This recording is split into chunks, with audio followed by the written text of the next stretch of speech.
hanyalah sebagai badan wadak yang diibaratkan sebuah wayang.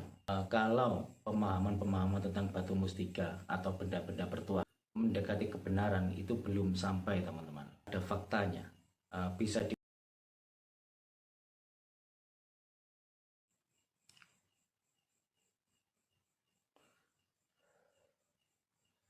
Assalamualaikum warahmatullahi wabarakatuh. Buat teman-temanku semuanya dimanapun berada, semoga kita semuanya ditambahkan rezekinya, selalu diberi kesehatan, dan selalu dilancarkan atau dimudahkan segala urusan kita. Amin. Pada kesempatan kali ini, untuk sementara waktu, saya belum mengulas tentang gali kelor dahulu, atau batu akik, batu cincin, mustika, dan sejenisnya. Kali ini saya hanya ingin menyapa sekaligus sedikit berbagi kepada sahabat-sahabat semuanya yang mudah-mudahan nantinya ada kemanfaatan atau membawa keberkahan bagi kita semuanya. Amin. Mungkin sahabat-sahabat di sana tidak sedikit yang bertanya-tanya, kenapa kadang saya mengulas tentang fosil gali kelor, tentang batu akik, mustika, dan lain sebagainya.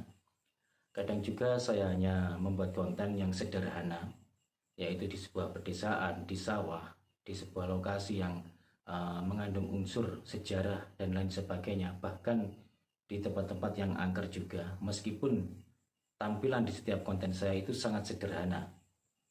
Teman-teman tahu sendiri, untuk semua konten-konten saya itu selalu sederhana, apa adanya, dan karena saya selalu tampil apa adanya, gitu teman-teman. Seingat saya tidak pernah membesar-besarkan apa yang sudah menjadi konten saya, seperti di tempat-tempat yang keramat, wingit, dan lain sebagainya. Juga tidak mengurangi penjelasan saya, karena saya dalam setiap mengulas di dalam konten saya, entah itu membicarakan tentang sebuah tempat yang saya ketahui, atau mengulas tentang batu mustika, batu akik, saya tidak berani nambahi, juga tidak berani mengurangi. Karena di sini saya hanyalah sebagai badan wadak yang diibaratkan sebuah wayang yang bergerak sesuai dengan dalangnya. Gitu teman-teman. Tidak sedikit memang sahabat-sahabat yang bertanya, kenapa saya membuat konten tidak pada satu tema saja. Kadang hanya pemandangan alam di sebuah pedesaan, di persawahan, kadang batu mustika dan lain sebagainya. Tidak kontinu yang satu tema, dua tema saja, bahkan lebih dari 3 tema menurut saya. Nah, di sini memang ada sesuatu yang tidak diketahui buat teman-teman yang kebanyakannya. Sebenarnya itu adalah menyimpan sebuah misteri, dan itu tidak semuanya bisa memahami, hanya sahabat-sahabat tertentu saja. Di sini saya tidak merasa pandai, tidak merasa pintar, tidak merasa paling mengerti, karena seperti yang saya ucapkan tadi, yaitu saya hanyalah badan wadak yang diibaratkan sebagai wayang yang hanya bergerak sesuai dengan perintah dari sang dalangnya, ibaratnya begitu. Untuk sementara waktu ini, saya memang belum mengulas tentang benda-benda bertuah seperti batu, mustika, dan lain sebagainya. Itu dikarenakan bukan karena saya tidak mau, bukan karena saya tidak mempunyai bahan untuk menjelaskannya atau membuat konten tentang hal-hal semacam itu, tapi karena saya tidak mau sembarangan yang selalu mengobrol-ngobrol wawasan yang penting menjadi sebuah video begitu saja. Karena saya harus ekstra hati-hati. Di sini saya tidak berani nambahi dan tidak berani mengurangi. Dan kalau pemahaman-pemahaman tentang batu mustika atau benda-benda bertuah lainnya yang dijelaskan dengan pemahaman secara umum, menurut saya itu belum mencapai 60%-nya. Jangan-jangan 100%, 60%-nya mendekati kebenaran itu belum sampai, teman-teman. Karena itu hanyalah bahan dasar atau pemahaman dasar yang sangat mendasar, yang pada umumnya didengar atau dibuat ulasan kepada banyak orang itu. Karena menurut saya yang namanya batu mustika atau benda-benda bertuah lainnya. Jikalau ada tuah atau manfaat yang begini begitu, sebenarnya itu hanyalah dasarnya saja. Karena pada kenyataannya, pada faktanya, setiap benda bertuah itu selalu berbeda jikalau yang memegang berbeda. Bahkan ada juga benda bertuah itu tidak memberikan tuah atau tidak ada efeknya jikalau yang memegang itu berbeda. Mungkin faktor jodoh, perawatan, dan lain sebagainya. Dan untuk konten-konten saya yang konten sederhana, katakanlah di sebuah pedesaan, di sawah, pemandangan alam, dan tempat-tempat yang mengandung unsur sejarah, budaya, dan lain sebagainya, memang itu sengaja saya tampilkan sederhana, karena saya selalu tampil apa adanya. Begitu teman-teman.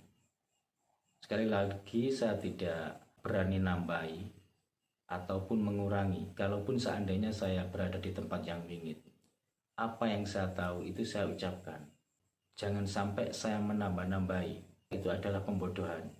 Dan untuk sahabat-sahabat yang mungkin ada beberapa sahabat-sahabat yang bertanya-tanya, sebenarnya saya ini sebagai Suryo Channel ini bagaimana?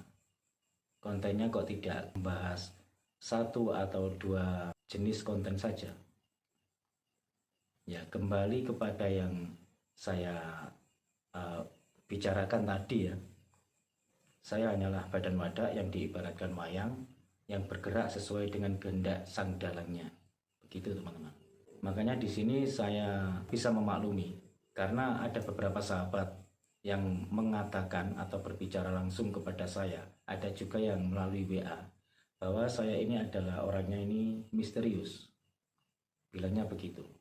Dan memang bisa dikatakan benar begitu teman-teman, karena saya ini sedikit misterius juga.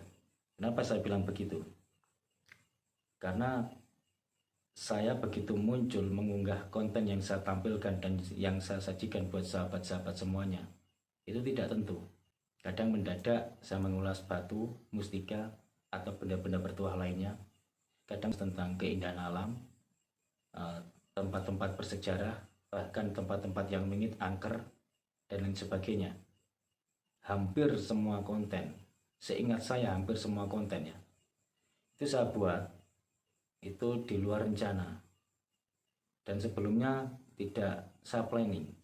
Bahkan kali ini pun saya berbicara di depan kamera, itu sebelumnya saya tidak merencanakan. Ini adalah sesuatu yang tiba-tiba mendadak timbul niat di dalam hati saya. Spontan langsung saya mengambil kamera, saya pasang di hadapan saya. Padahal saya ini tidak mempunyai rencana apa yang saya bahas nantinya, apa yang saya katakan nantinya. Gitu teman-teman. Begitulah saya. Dan tentunya buat sahabat-sahabat semuanya dimanapun berada, ada beberapa sahabat atau teman-teman yang sering menonton konten saya, itu bisa memahami. Dan memang tidak semua orang bisa memahaminya, tentunya pada orang-orang tertentu. Dan di sini saya tidak merasa pandai, tidak merasa pintar, atau tidak merasa menjadi orang yang mengerti, tidak. Memang kenyataannya begitu. Tidak semua teman-teman itu mengerti, tidak semua teman-teman itu bisa memahami, karena di setiap konten saya itu selalu tersisip hal-hal yang misteri, meskipun hal tersebut terabaikan oleh sahabat-sahabat yang menontonnya. Karena yaitu tadi, tidak semua teman-teman itu bisa memahami, kecuali di pandangan orang-orang tertentu. Tentunya sahabat-sahabat sudah paham maksud saya ya, yang saya maksud ini. Ya, mungkin untuk membahas tentang mustika, batu ake, benda-benda bertuah lainnya, itu lain waktu. Mungkin beberapa hari lagi teman-teman. Beberapa hari lagi saya akan mengulasnya lagi, karena saya di sini dalam mengulas itu tidak berani sembarangan, tidak berani memberikan pemahaman-pemahaman secara umum yang belum tentu kebenarannya. Karena pemahaman secara umum, katakanlah sebuah batu mustika yang konon katanya, atau batu akik yang konon katanya bisa begini, bertuah ini, bertuah itu hanyalah pemahaman yang sangat mendasar. Dan pemahaman yang sangat mendasar itu hanyalah bukan sesuatu yang bisa dipastikan bahwa si pemegang benda ini akan sesuai dengan tuah-tuah atau mitos-mitos yang tersebar luas di masyarakat. Gitu.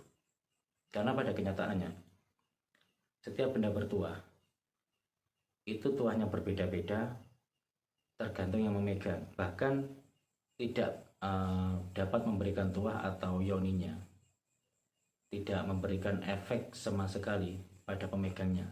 Itu juga banyak. Dikarenakan apa? Mungkin satu karena faktor jodoh, dua karena perawatan, atau mungkin efeknya itu tidak sesuai dengan efek yang dibicarakan masyarakat yang tersebar luas mitos-mitosnya itu. Karena mitos yang tersebar luas itu adalah mitos yang belum tentu kebenarannya. Kalaupun benar, itu hanyalah sesuatu yang sangat dasar sekali, atau bisa dikatakan hanyalah perkiraan, sesuatu yang dikira-kira karena sudah mendekati. Dan sesuatu yang mendekati itu bukan sesuatu yang sudah sampai menyentuh, tapi kalau sudah menyentuh itu sudah pasti mendekati. Kalau mendekati belum tentu menyentuh, ibaratnya begitu. Oke, cukup sekian dulu dari saya. Semoga mudah dipahami ya teman-teman ya. Kurang lebihnya saya mohon maaf. Wassalamualaikum warahmatullahi wabarakatuh. Rahayu, rahayu, rahayu. Salam budaya.